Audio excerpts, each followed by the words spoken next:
Peace. This is Noah Moorish God coming at you today to break down the nationality code versus the state of Florida identification card and driver's license.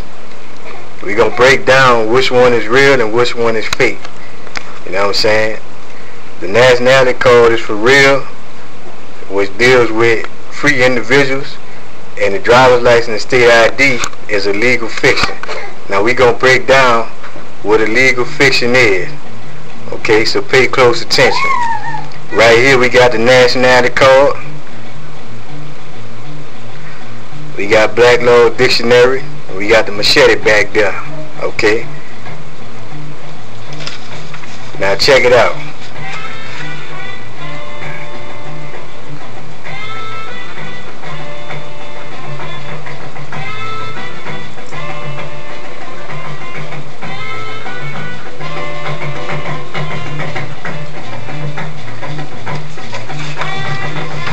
Alright, what is a legal fiction? Presumption of paternity, state ID, driver's license, social security cards, and birth certificate. Legal fiction, a close assumption of a fact known to be untrue in order to fit a case into a category recognized by law, so that relief can be granted and justice done.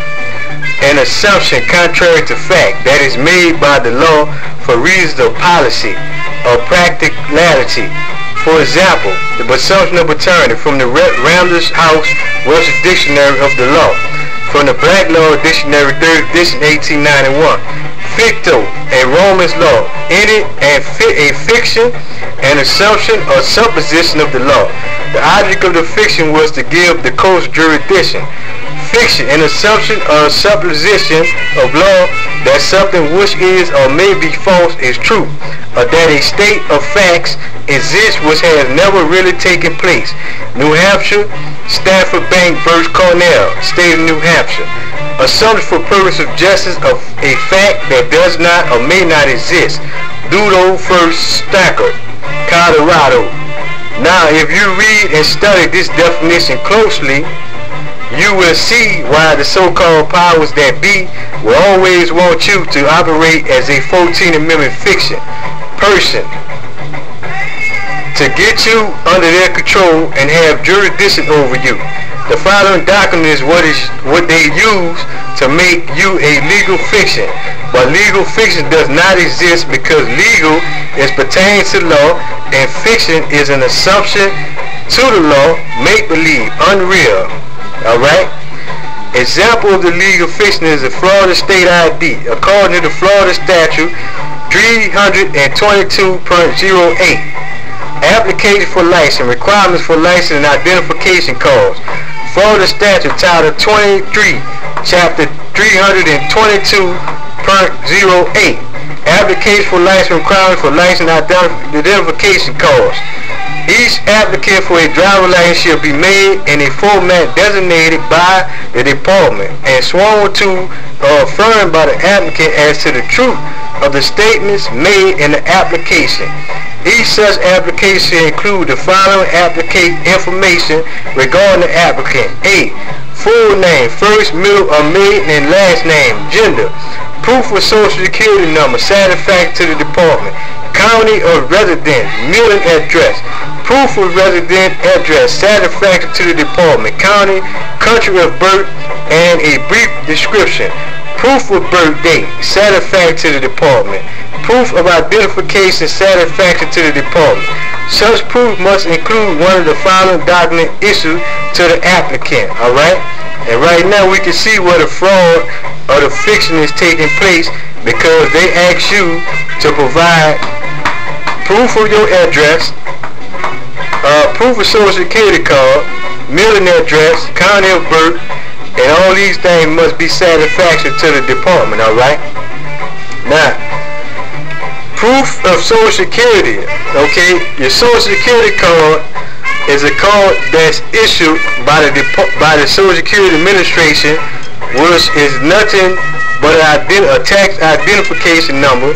When they take out your social security wages, when you work on a job or a job for the social security tax. They tell you on the back of the Social Security card that it's not supposed to be used for means of identification. Okay? So now we move on to the next thing they say. They say birth certificate, okay? Now we know the birth certificate is not proof of identification, because the birth certificate, you can't cash a check with a birth certificate, you can't open up a bank account with a birth certificate, and people don't walk around with birth certificates to show that their identification. So we know that's some other stuff that these people are using to gratify the legal fiction. See what I'm saying? And I just wanted to bring that out and show you the purpose, the difference from a nationality card and a driver's license and a state ID. Alright, now I'm going to go into and give you a little brief stuff on the birth certificate and the purpose of it if it's used to get a state ID, which is a legal fiction. Okay, the birth certificate, what is it good for, and what was the purpose of having one? I will speak on this topic today because there are a lot of Moors going around saying to other Moors that are not learned in law that the birth certificate makes you a non-national. What a joke. These people have a money-making scheme set up in the form of a nationality package.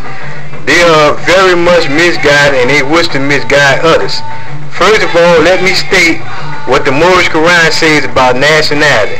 What your ancient forefathers were, you are today, without a doubt or contradiction. There is no one who is able to change man from the descendant nature of his forefathers unless his powers extends beyond the great God Allah.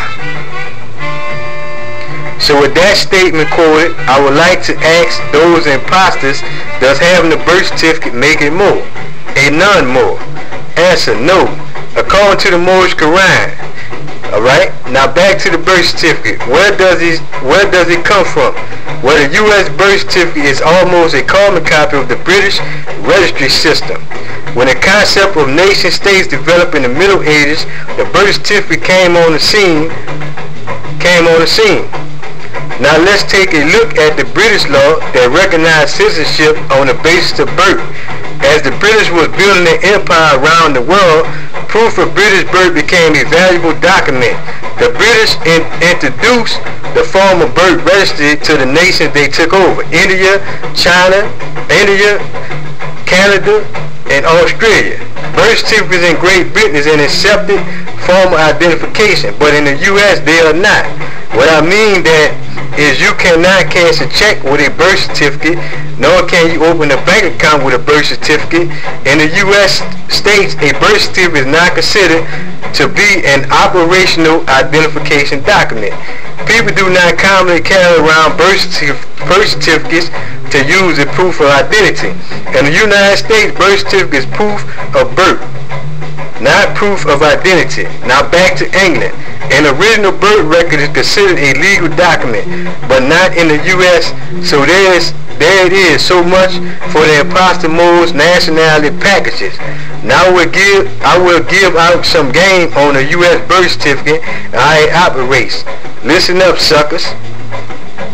Who are the players in the birth system? The reporter of the birth, who can be the hospital, doctor, midwife, or if outside the hospital, the mother, a friend, or a stranger.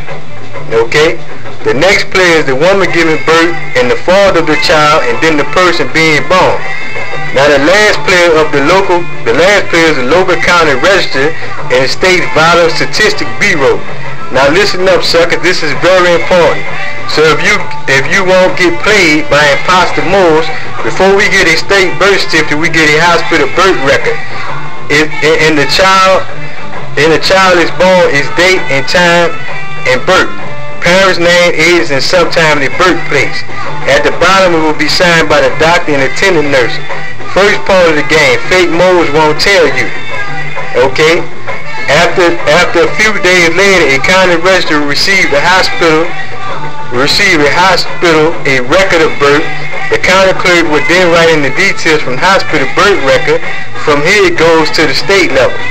Alright, and I'm going to pause right here in this piece right here, and I'm going to come back with part 2 and use the game on the birth certificate and the fake state IDs versus the nationality cards.